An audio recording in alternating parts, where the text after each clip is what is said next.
the Texas Rangers, starring Joel McRae as Ranger Jace Pearson. Another authentic reenactment of a case transcribed from the files of the Texas Rangers.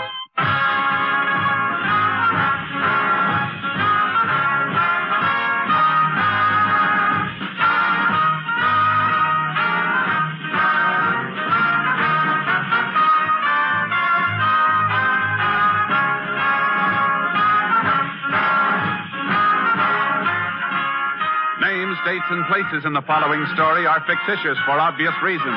The events themselves are a matter of record.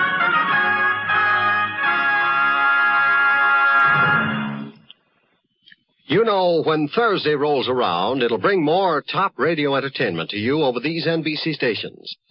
Thursday starts right off in high gear with Robert Young starring as heroic and harassed Jim Anderson of Father Knows Best. The Andersons are just like your family, but funnier, for the head of the household can get himself involved in situations that take the concerted effort of wife and progeny to get unraveled. And usually Jim rises from the battle bloody but unbowed, and still firmly convinced that Father knows best. For adventure fans, Thursday holds the promise of top mystery listening also, as NBC presents Mr. Keene, Tracer of Lost Persons, who matches his deductive reasoning against the violence and murder of crime. Later, join Jack Webb as Sergeant Joel Friday of Dragnet, the true story of your police force in action. Father Knows Best, Mr. Keene, Tracer of Lost Persons. Hear all these and more Thursdays on NBC. Now back to Tales of the Texas Rangers.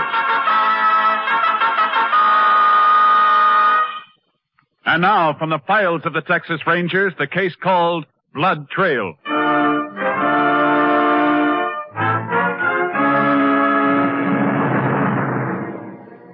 It is 7:30 on a Saturday evening in July 1929. For a week, an oppressive blanket of heat and dust has surrounded the town of Whitney in the Texas Panhandle. Despite the unpleasant weather, however, Whitney is enjoying its usual Saturday night activity as Sheriff Dave Fellows strolls down Main Street. Red, you're as stubborn as a mule. Oh, howdy, Sheriff. Howdy, Harry. You having trouble? Oh, just a little argument with Red. Another one? Well, he's just plumb stubborn. Won't admit nothing. Well, what won't he admit this time? Well, it's like this. I've been living near Whitney 40 years now. Been around the Panhandle all my life. And I say this is the hottest July since '02. And Red says different, huh? Red says it's hotter the summer of 18. I say 18 wasn't near as hot. Now, what do you say, Sheriff? Now, Harry, you know I make a practice of never taking sides in an argument. But if you want the facts, well, I just come from my office. Weather report on my desk says it's the hottest July in 65 years. I knowed it. Yeah. I sure wished I was wrong, though. If this heat don't let up, I'm going to be a poor man. Don't look like nobody's going to make a crop. Yeah, everybody seems to be worried. Can't remember when we had... Hey, who's that over there, Sheriff? Huh? Where? Oh, yonder, coming toward the drugstore. Uh-oh, looks like a drunk. I better get on over there. He sure got a snootful. Hey, Sheriff, ain't that old Doc Thomas? Doc Thomas? Yeah. You're right, Harry. I didn't know Doc was a drinking man. Besides, he's got office hours till 7 on Saturday. Better help me get him off the street. People are starting to look at him. Sure. Who'd have thought that old Doc would take... Sheriff, he's walking out in the street. He'll get hit. Doc! Look out! Doc! Look out! Doc! Come on, Harry. Hope he ain't hit bad. Maybe not. The car just grazed him. Move into it. Yeah. Now help him up He's a little hurt bit. bad. Do something. Hey, one of you folks call Dr. Fields and tell him to hurry. Right, Sheriff, we'll do it. Give me a hand, Harry. We'll get him up onto the sidewalk. Sure. Easy now. Poor Doc. Get him out of here. Reckon this was the first time he ever took a drink. This had to happen. All right, folks, move back, will you? Give us some room here. All right, sure. Set him right down here, Harry. Easy now. Easy. All right. There we are. Is he hurt bad? Yeah. Oh, that blood. I didn't think that car hit him that hard. It didn't. Look at his shirt. It's soaked. He's been bleeding a long time. You mean when he was staggering down the street, he was already hurt? It appears that way. From the look of it, somebody gave the doc an awful whack on the head. But who'd want to do that to old Doc Thomas? I don't know. But I'm afraid we're not going to find out from him. Doc Thomas is dead.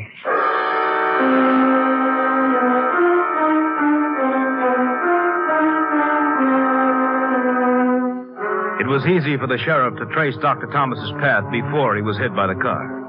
Drops of blood on the sidewalk led directly to the doctor's office on a side street, 4 blocks from the scene of his death. The sheriff called for a Texas Ranger. Ranger Jace Pearson was assigned joining the sheriff outside the doctor's office at 5 o'clock Sunday morning. Sorry I couldn't get here sooner, Sheriff. Austin told me you were the nearest ranger, Jace. But they said you were quite a piece away. Yeah, Wichita Falls. Reckon you'd like to take a look at his office first. This is the waiting room. Not much to see here. It's the office that'll give you a shock. You know what the actual cause of death was yet? Loss of blood. Had a skull fracture, too. Haven't found what he was hit with, though. Look at there, Jace. Some mess. Not a stick of furniture left in one piece. Look out for that broken glass. Never would have thought old Doc Thomas could put up such a fight. Didn't he ever have a nurse here with him? No, I figure he couldn't afford it. Treated everybody, rich or poor, the doc did, and didn't mind waiting to be paid. Did he have any money on him when he died? Oh, I don't believe it was robbery, Jace. He had about $15 in his pocket. Uh-huh. Well, the phone's ripped out. Looks like he was trying to call somebody. Maybe not. Could have been tore out during the fight. I don't think so. Cord's out of the way of any furniture that got pushed over. And look at the way the wires are torn. Now, I'd say somebody meant to pull them out of the wall. One thing I don't understand. If the fellow that had this fight with Doc wasn't after money, he probably meant to kill him. Sounds likely enough. Well, then why didn't he? The way the Doc was weaving when I saw him, it would have been a cinch for the killer to catch him before he ever got to Main Street. I think this'll answer your question, Sheriff. That spot of dried blood? Oh, but how, Jace? There's blood spots all over the office, and some in the waiting room. None as large as this. From the size of it, he must have been lying here at least a few minutes. Could be he got knocked unconscious. Killer thought he'd finished his job and took off. Then you figure the doc came to, got up, and staggered downtown, huh? Yeah. Hey, the fight must have made quite a racket. Any of the neighbors hear anything? Yeah, I checked that. People on both sides were out, downtown for the evening. You looking for something special, Jace? Yeah, and I've got it. Doc's appointment book. Only one appointment after 5 o'clock. 6:30, Carl Hinkle. You know him, Sheriff? Sure. German fella. Lived here about 10 years. I guess he would... Hey, wait a minute. I think we're on to something, Jay. How do you mean? Carl Hinkle's wife. The doc delivered her baby about 6 weeks ago. Mrs. Hinkle died right after the baby was born. I've heard around town that Carl blamed the doc for her dying. I see. Where does Hinkle live? Not far from here, over near the Santa Fe Depot. Come on, Sheriff. Let's wake him up and have a talk with him.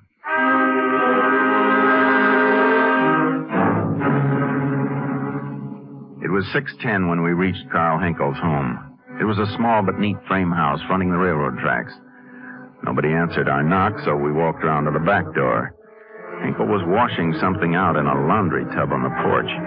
He was a big blond man who looked at us stolidly as we walked toward him. Morning, Carl. Good morning. Carl, this is Ranger Pearson. He and I'd like to talk to you. No, entschuldigen Sie bitte. I tie my hands. Pretty early be doing washing, isn't it, Mr. Hinkle? Yeah, I wash for the baby. Some of your own clothes there, too, aren't there? I wash for myself, too. You always do the baby clothes yourself, Carl? Well, nobody does for the baby but me. My wife is dead, so I got to do for the baby. Mr. Hinkle, did you visit Dr. Thomas last night? Oh, yeah. Why? I owe him money. I go to pay him. Every week I pay a little. You usually make an appointment just to pay him money? No. But you made a special appointment last night. Why? Why, I have an ache in my leg. I asked the doctor to fix it. So, why do you ask me these questions? Somebody murdered the doctor last night. Murdered? He was killed just about the time you were in his office. No, but I didn't do it. We're not saying you did, Carl. Yeah, but this is what you mean. I mean, what's what you think, no? Mr. Hinkle, your wife died while she was under Dr. Thomas' care. Yeah? Did you blame him for her death? You should have been more careful. Now I'm left with an empty house and an empty heart. If he'd been more careful, this wouldn't be. But you still say you didn't go in there last night and kill him. I went in there for the ache in my leg. What are you giving us, Carl? You in to get treated by a man you didn't trust? Well, with my wife, he made a mistake. For this, he'll be with me twice careful. You know, Mr. Hinkle, you were the last person to see the doctor before he was attacked. Nein, I was not. Then who was? Well, when I come from the office, a man sits in the waiting room. Do you know who this man was? Yeah, sure. I've seen him many times. Mr. Horner. He must mean Tim Horner, Jace, a cowhand on Jim Ford's ranch. Yeah, that's the one. He goes into the doctor when I leave. All right, Mr. Hinkle. We'll check your story, but if it doesn't hold up, we'll be back to ask you some more questions. Let's go, Sheriff.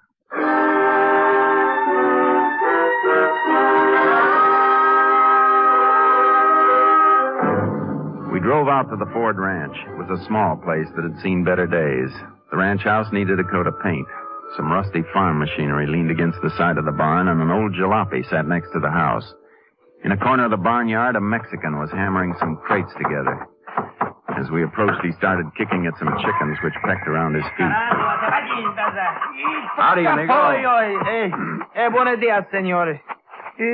Chickens, they're always on the foot. One cannot even do the work. There.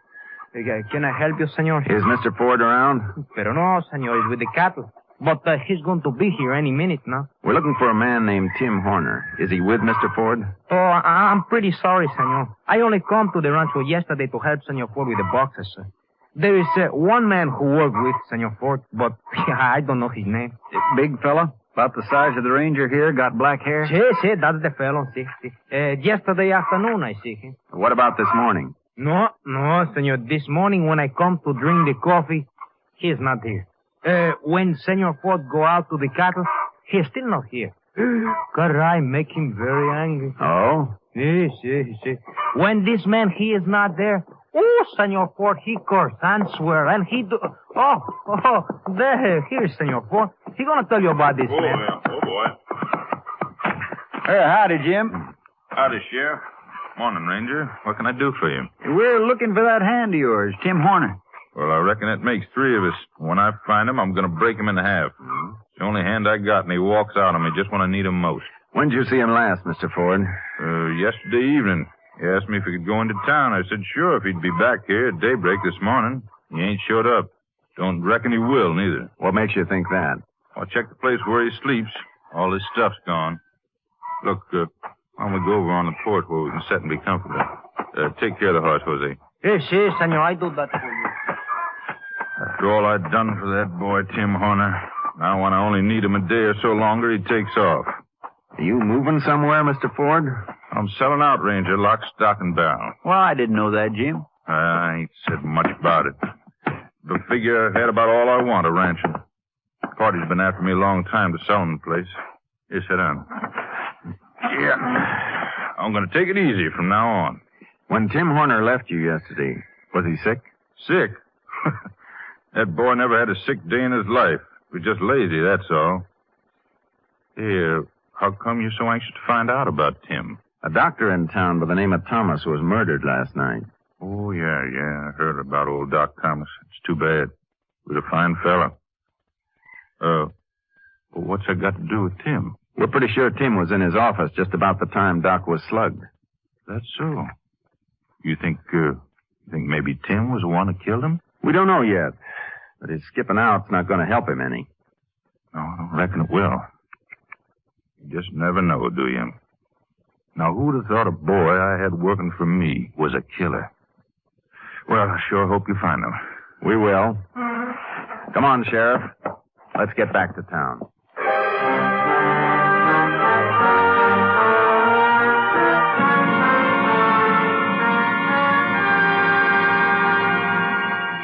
On the way to town, I radioed Austin and requested an all-points bulletin on Tim Horner. Then the sheriff and I started combing the countryside. The rest of Sunday passed without any luck. Early Monday morning, I stopped at the sheriff's office to pick him up. Morning, Jace. Howdy. We didn't get an awful lot of sleep last night, did we? We'll make up for it after we get Tim Horner. Yeah, but when that's going to be, I don't know. Appears like he just plain disappeared. That's one thing people can't do, Sheriff. Sometimes they take a little longer to find, but sooner or later they turn up. You ready to get moving? As soon as I finish marking these last two reports. You know, it just beats me, Jace. Why Tim Horner'd want to kill old Doc Thomas. Don't guess we'll know that till we find Tim. Yeah. Well, I reckon I'm ready. Where you want to start today? How about the Stony Creek section? Suits me. Just a minute, Jace. Sheriff, fellas. Yeah? You did? Where? Yeah. Yeah, we'll take care of it. Well, you were right. Tim Horner's been found. Good. They're bringing him in? We have to go get him. He's dead.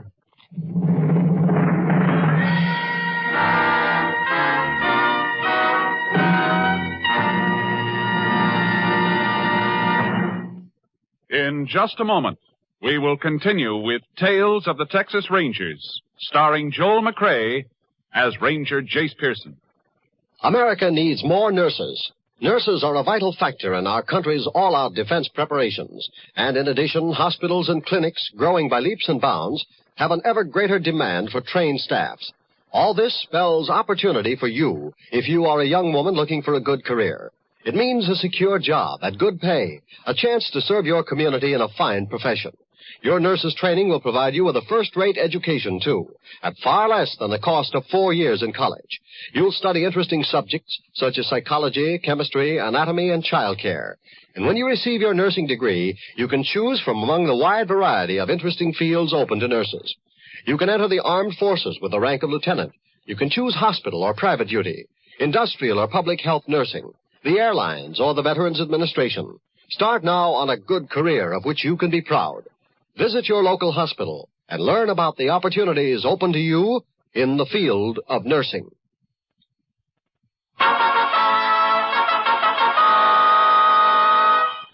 We continue now with Tales of the Texas Rangers and our authentic story, Blood Trail.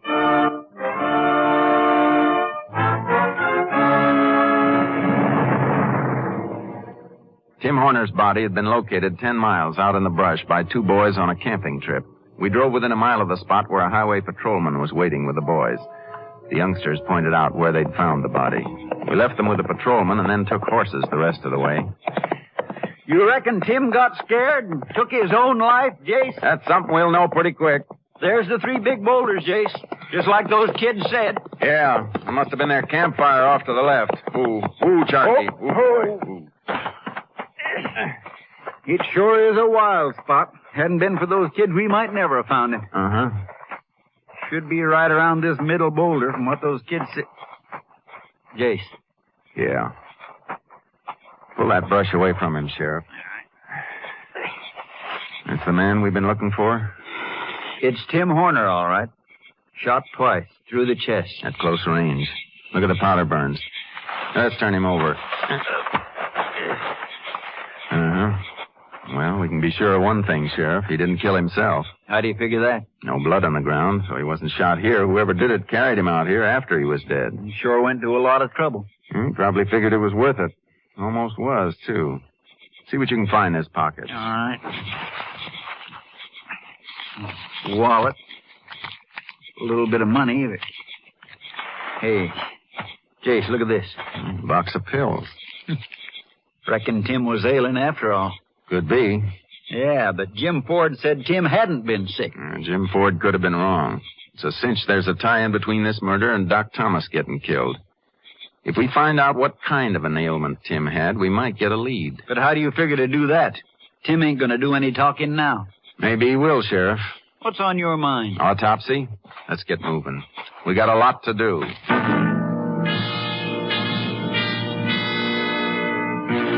We got Tim Horner's body into Whitney at 1 that afternoon and requested the county medical examiner to make a rush autopsy. He told us to wait in the pathology lab of the hospital. A little less than an hour later, he joined us. Well, gentlemen, must say I've never done such a quick job. I'm sorry, Doctor, but it's necessary. I dare say it is. If it helps find out who killed old John Thomas, I'll do anything. What'd you find out, Doc? Hey, careful, Sheriff. I don't want to break this slide. I only made a preliminary examination, but I can tell you one thing definitely. What's that? Tim Horner died sometime Saturday night, probably before midnight. Why, that'd be only a few hours after Doc Thomas died. Anything else, Doctor? Yeah, Tim was a pretty sick boy even before he died. What was wrong with him, Doc? I'm going to tell you in a minute, as soon as I examine this slide under the microscope. You got an idea what it was, Doc? Uh-huh. On this slide is a section of the dead man's spleen. It was very badly diseased. Could mean any number of things. Didn't I get it set here? Yep. Yes, I thought so. But I wanted to be sure. You know what it was now? It was anthrax. Anthrax? Huh. But that's a cattle disease. Also found in man. Contracted from sick stock and from contaminated ground. Does that help you, Ranger? Maybe. It might just clear up our whole case. I don't follow you, Jace. I'll explain on the way. Thanks, Doctor. You're welcome. Jace, where are we going? Out to Jim Ford's ranch. Jim Ford? You think he's the man we're after? Look at it this way, Sheriff.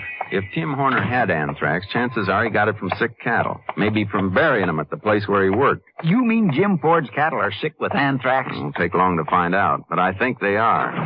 Say, that could explain why Jim was so anxious to sell out all of a sudden. Right. And why he couldn't let anybody discover his stock was sick. Otherwise, it'd have to be destroyed and he'd lose everything.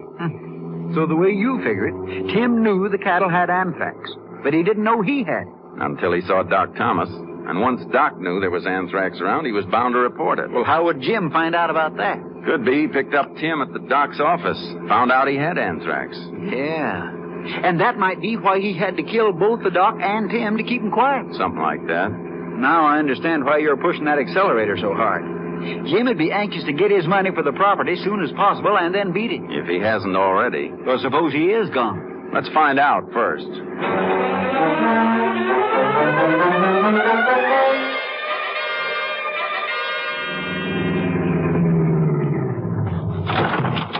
Yeah, Jim's old jalopy ain't here. It could be a good sign. He said he was selling out lock, stock, and barrel, and I doubt if he'd try to make a getaway in that thing. Maybe he's in town or somewhere closing the deal for the ranch. Won't take long to be sure. Let's try the door. Yeah. Looks like the bedroom's back this way. Mm-hmm. Don't appear like he's taken much with him if he has gone. Yeah, but if he skipped, he's probably traveling light. Hey, Sheriff, listen. What is it, Jace? Sounds like that jalopy of his coming up the road. You don't think he's coming I don't back? know. Let's get outside. We want to take him alive. Don't shoot unless you have to, Sheriff. What he did to old Doc Thomas, shooting's too good for him. Oh, that ain't Jim at all. It's Jose. Buenos dias, senores. Where's Mr. Ford, Jose? Oh, he make the big deal. Senor Ford get money for the ranch. Ooh, so much money. I never... Where is he? I take him to the railroad depot so he can wait for the train. Which train? The one that go that way. North? That's the limited. What time's it leave Whitney? 4:32. And it's 4:15 now. Come on, Sheriff. We're going to catch a train.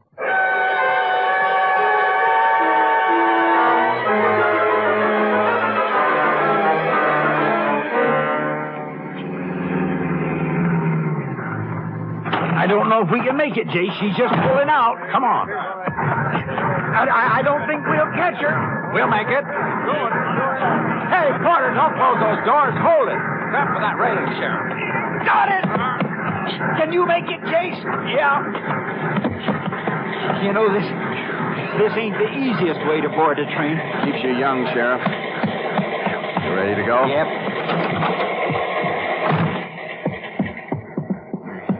Well, he's not in this car, Jace. Yeah, we'll try them all. I sure hope Jose didn't give us a bum steer. Somehow, I don't think he did. There's a diner up ahead. Reminds me, we haven't eaten since morning. Yeah, better not to think about it. That food sure smells good. Jace. Yeah. Looks like Jim Ford got hungry, too. His back's to us. We move in and take it? No. Talk to him first. Sit down at his table. Come on.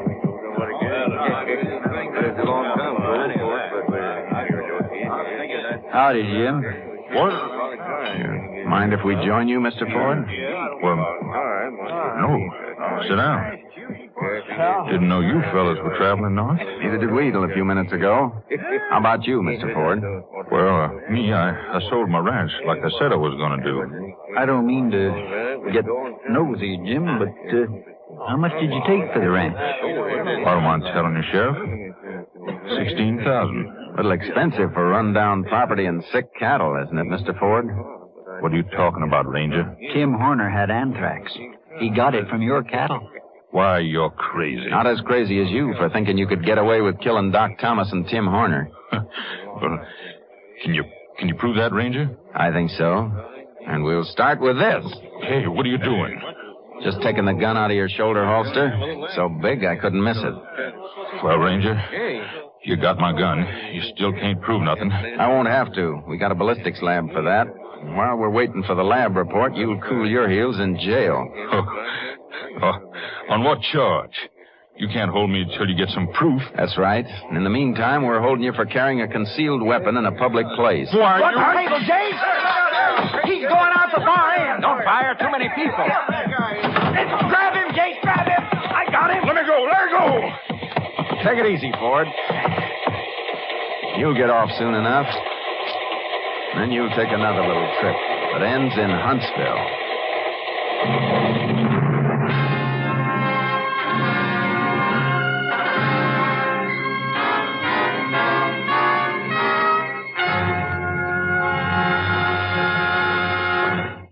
In just a moment, we will tell you the results of the case you have just heard. There's more good radio listening Wednesday night on NBC.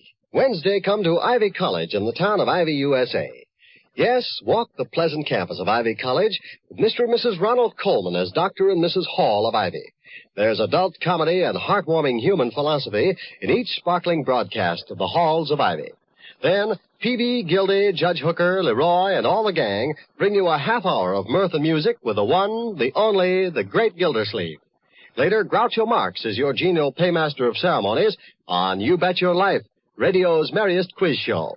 There's prize money for lucky contestants and fun for everyone as Groucho Marx asks the questions and provides the laughs.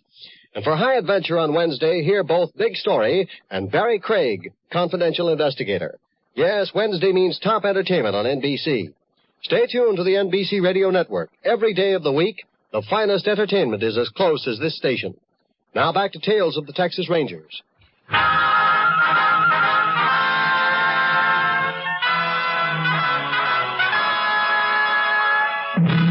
And now, here are the results of the case you have just heard. Ballistics evidence proved conclusively that Jim Ford had killed Tim Horner. He was tried and convicted of first-degree murder. 10 months later, he confessed to the killing of Dr. John Thomas with a paperweight from the doctor's desk.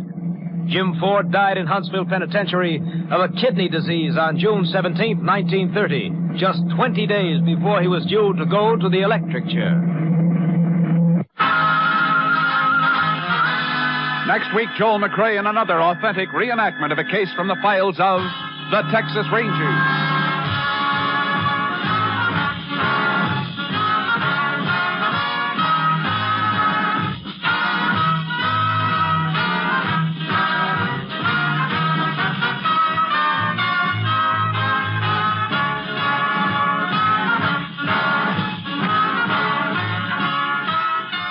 Joel McCrea is currently seen starring in the Universal International Technicolor production, Cattle Drive.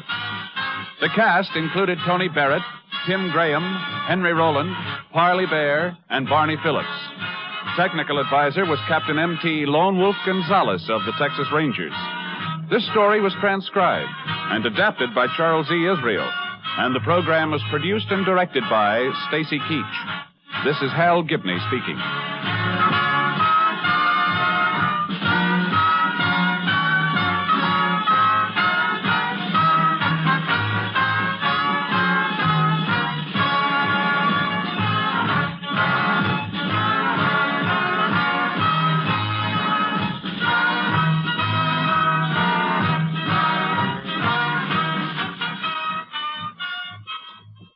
Starting Wednesday, Robert Montgomery tells how a citizen views the news over NBC.